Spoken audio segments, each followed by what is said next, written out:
Lalu mengapa Kementerian Penerimaan Negara ini perlu dibentuk dan mengapa tidak dibentuk sejak awal Kabinet Merah Putih diumumkan?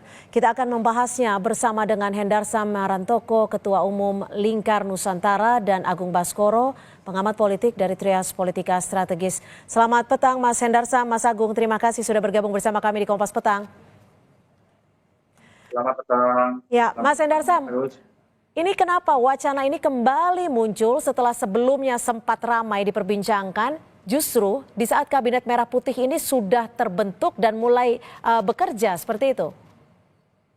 Ya, jadi memang kan tadi seperti sudah disampaikan bahwa wacana ini kembali. Jadi artinya kembali muncul seperti itu ya. Artinya ini bukan sesuatu hal yang baru dan tiba-tiba.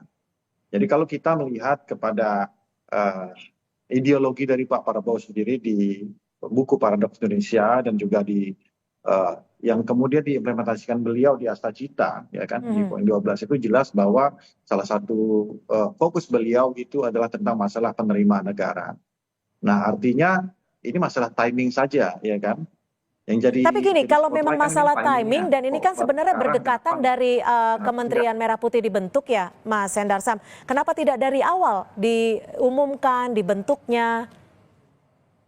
Ya, itu kan cuma masalah timing saja. Jadi apakah sesuatu yang salah apabila itu dibentuk sekarang atau tidak? Jadi kan begini, ini banyak bukan masalah pertimbangan, ini masalah soon or later saja. Kapan ini akan di launching? Sebenarnya hal tersebut tentunya sudah dipertimbangkan dan sudah digodok selama ini, cuman baru di launching sekarang. Mungkin ya pada saat di awal pembentukan kabinet secara infrastruktur dan lain sebagainya itu mungkin belum tersiapkan ya, sehingga oleh karena itu baru bisa dilaksanakan pada saat ini. Oke. Nah, hal tersebut jadi kan, tapi Bu Sri Mulyani sudah mengetahui ya? Oh iya, udah pasti dong. Nah kan hari ini kan ini juga yang harus diketahui bahwa ada beberapa hal yang harus diselaraskan, ya. Jadi contoh saya ambil kalau kita merujuk ke belakang kan menjadi sesuatu berita yang cukup mengejutkan untuk publik ketika Bu Sri Mulyani kembali terpilih kan gitu kan. Ya kan, yang tadinya beliau tidak digadang-gadang atau tidak, bahkan sudah berpamitan kepada kementerian yang dipimpinnya pada saat itu. Nah, hal ini yang mungkin ya, ini yang kemudian ada pembicaraan lebih lanjut ketika beliau sudah ditunjuk sebagai Menteri Keuangan dan dipercayakan oleh Pak Prabowo untuk menjabat sebagai Menteri Keuangan, dan oleh karena itu butuh waktu untuk ya kan melinearkan seluruh masalah ini, sehingga akhirnya kementerian yang memang sudah digadang-gadang, Kementerian Penerimaan Negara ini sudah digadang-gadang oleh Pak Prabowo ini bisa selaras dengan salah satu stakeholdernya, yaitu Kementerian Keuangan. Mas Agung, kenapa wacana ini kan kembali muncul setelah dulu sempat ramai, tapi sekarang ini muncul dari perkataan Hasim Joyo Hadikusumo, bukan dari perkataan Presiden? Iya, biasanya Pak Hasim selalu memberikan informasi awal tentang apapun kebijakan yang akan dilakukan Pak Prabowo, dan saya kira beberapa informasinya cukup valid ya, termasuk soal Badan Kementerian Penerimaan Negara ini. Jadi saya kira mungkin dalam waktu dekat kita akan mendapati bahwa ini menjadi fakta seperti itu. Tapi yang jelas saya melihat bahwa hadirnya Kementerian Penerimaan Negara ini setidaknya karena ada rasionalisasi setelah Kabinet Merah Putih terbentuk, Mbak Cynthia. 20 Oktober ya, kemudian sekarang sudah tanggal 2 Desember, sehingga memang ada rasionalisasi, ada sinkronisasi anggaran di mana kita tahu ada banyak program quick win yang harus dikerjakan dan membutuhkan budget yang sangat besar. Dan melihat struktur anggaran saat ini memang khawatirnya tidak bisa dipenuhi, dan mau nggak mau harus ada penerimaan negara yang baru. Artinya tidak bisa lagi dipegang oleh Kementerian Keuangan gitu, Mas Agung? Ya, saya kira memang butuh fokus yang lebih dalam ya, karena kita tahu harus ada target yang dipenuhi ya. Saya kira ada beberapa target-target prestisius, strategis untuk bisa menggenjot penerimaan negara kita, kemudian juga sekaligus menutupi banyak kebocoran negara seperti itu. Dan itu banyak temuannya, Mbak. Bocorannya sampai 35 sampai hampir 50% seperti itu, dan itu sangat besar. Kalau misalkan kita dapat menggenjot tapi tidak bisa menutup kebocoran, sama juga bohong kan. Nah, artinya memang perlu ada institusi baru, badan yang khusus mengatasi itu dalam tanda petik menggenjot ya soal cukai, soal royalti pertambangan, soal pajak. Ya walaupun memang kondisinya dan situasi saat ini memang belum cukup memungkinkan untuk melakukan semua hal itu, tapi minimal paling tidak ada master plan yang lebih terukur agar apa? Agar kita bisa mengoptimalkan seluruh ya penerimaan negara dari sektor manapun seperti itu. Oke, Mas Hendarsam, jika memang dibutuhkan rasionalisasi, sinkronisasi, dan juga memastikan bahwa pemasukan untuk negara itu bisa dianggarkan dan juga bisa disalurkan di porsi-porsi kebutuhannya. Lalu apakah nantinya Kementerian Penerimaan Negara ini bisa menjamin tidak ada lagi kebocoran negara? Ya, kalau kita menjamin sebagaimana itunya ya kita tidak bisa menjamin. Tapi ini langkah strategis ya yang harus dijalankan oleh Pak Prabowo. Bagaimana coba ya kan memfokuskan penerimaan negara yang tersebar di berbagai macam kementerian ya. Contohnya seperti itu. Di Kementerian Keuangan ada pajak, bea cukai kan dan lain sebagainya. Habis itu ada pendapatan negara kita yang lain itu di SDM, di tambang dan lain sebagainya. Belum lagi juga ada di beberapa sektor lain. Nah, kebocoran-kebocoran ini kan harus dicarikan formulasi yang tepat ya di satu badan dan kementerian khusus untuk itu. Karena setiap kementerian pasti mempunyai standar dan caranya masing-masing yang saat ini belum baku. Ya, Kementerian Keuangan punya caranya sendiri, ya. Kementerian SDM punya caranya sendiri. Pendapatan kita dari contoh dari pendapatan pajak ya di bidang lalu lintas contohnya kan punya kebijakannya sendiri. Nah, ini diperlukan langkah konkret dan strategik dari Prabowo Subianto untuk supaya ini setiap semua langkah untuk menghimpun ini mempunyai satu irama yang sama. Oke, jika bicara soal irama yang sama, lalu apa yang nanti akan menjadi prioritas utama untuk istilahnya mungkin bisa dikatakan 3 bulan pertama yang dikejar seperti apa?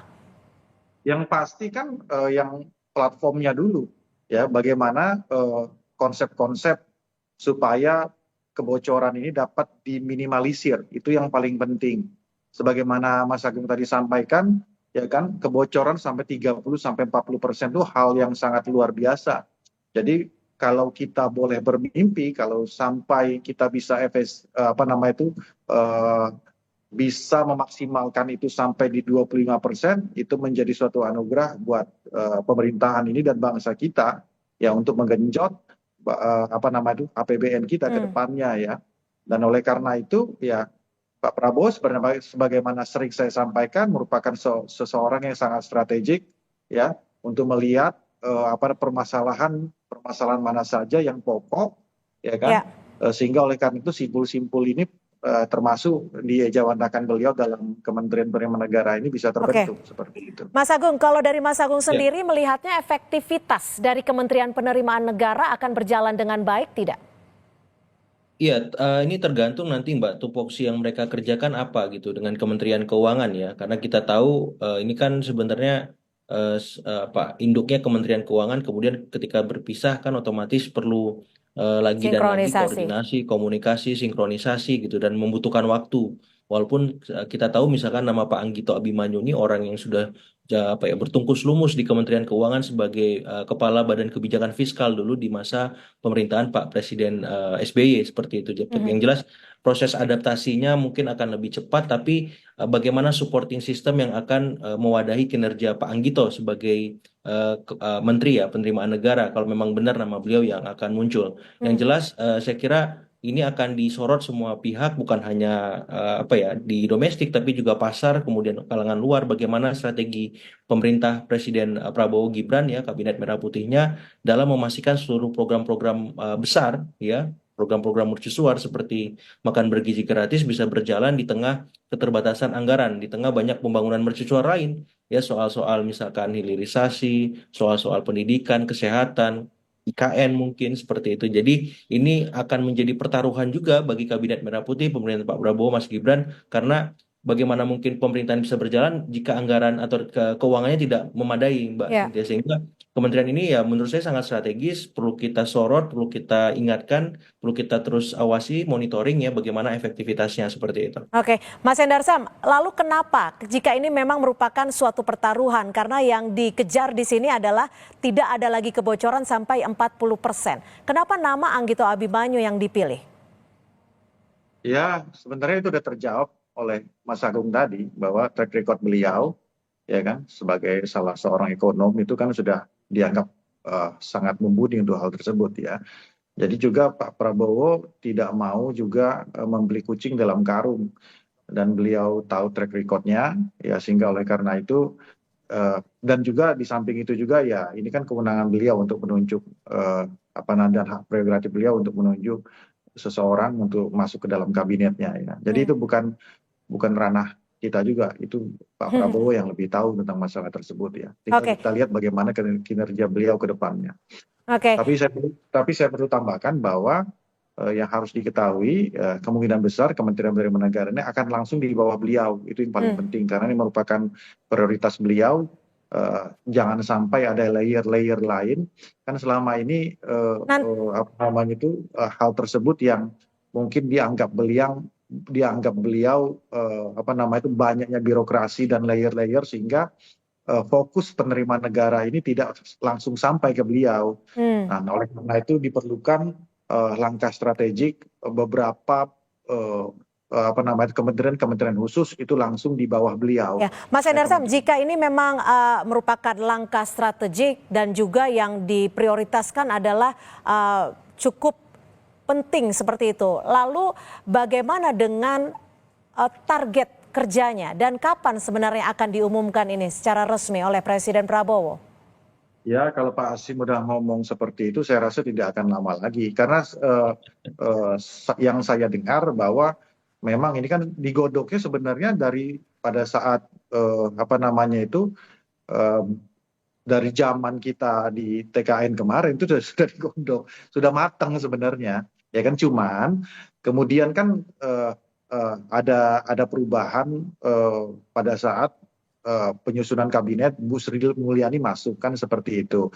Yang beliau tentunya kemungkinan besar mempunyai cara pandangnya juga sendiri ya, yang masih. Nah, kalau sekarang ini sudah sepakat nih ya bahwa memang akan dibentuk Kementerian Penerimaan Negara? Gimana? Sudah sepakat artinya ya dengan adanya Bu Sri Mulyani dan adanya dibentuknya kementerian baru? Tentunya sudah sepakat dan Bu Sri Mulyani tentunya sudah paham bahwa ada bagian-bagian yang memang ini harus difokuskan ya kan, bahwa Pak Prabowo mempunyai ambisi yang kuat bagaimana menggenjot APBN kita sehingga program-program apa namanya itu pokok beliau untuk membangun bangsa ini, membangun anak bangsa melalui contohnya program makan siang gratis dan menaikkan rata-rata sumber manusia kita ya, sumber daya manusia kita ini menjadi lebih kuat. Ya, Mas Agung, kalau tadi Mas Hendarsam bilang sempat terjadi perubahan, akhirnya Bu Sri Mulyani masuk. Dari kacamata Anda perubahan seperti apa sih sebenarnya yang terjadi di Kabinet Merah Putih saat itu sehingga saat itu tidak terbentuk Kementerian Penerimaan Negara dan setelah berjalan beberapa waktu saat ini akhirnya bisa hampir dipastikan Kementerian Penerimaan Negara akan terbentuk? Ya, saya melihat ini celah kita akan melihat the real Pak Prabowo sebagai presiden ya. Karena kemarin kan waktu membentuk kabinet ada banyak pertimbangan yang masuk dari internal, dari eksternal. Nah, kemudian setelah sebulan berjalan kabinet ini mungkin beliau paham bahwa ada tantangan sendiri di masa pemerintahan beliau dibanding sebelum-sebelumnya. Otomatis rasionalisasinya perlu ada kementerian baru. Dan tidak tertutup kemungkinan juga dari shuffle, Mbak Cynthia. Ya ada celah yang nama baru muncul, kementerian baru lahir, kementerian yang lain dilebur seperti itu. Dan saya kira Pak Prabowo ingin menunjukkan bahwa beliau adalah presiden yang sesungguhnya di masa-masa yang akan datang. Karena beliau yang paling tahu tantangan kita sebagai bangsa ke depan seperti apa. Dan saya kira ini poin bagus ya, masukan yang patut kita tunggu. Perubahan-perubahan apapun itu karena kita butuh akselerasi, butuh percepatan di beragam bidang, butuh banyak terobosan untuk memastikan segala yang tidak pasti dengan tantangan geopolitik dan geostrategis yang ada seperti itu. Baik, terima kasih Mas Agung Baskoro, pengamat politik dari Trias Politika Strategis, dan juga Mas Hendar Samarantoko, Ketua Umum Lingkar Nusantara, sudah berbagi perspektif di Kompas Petang. Selamat sore.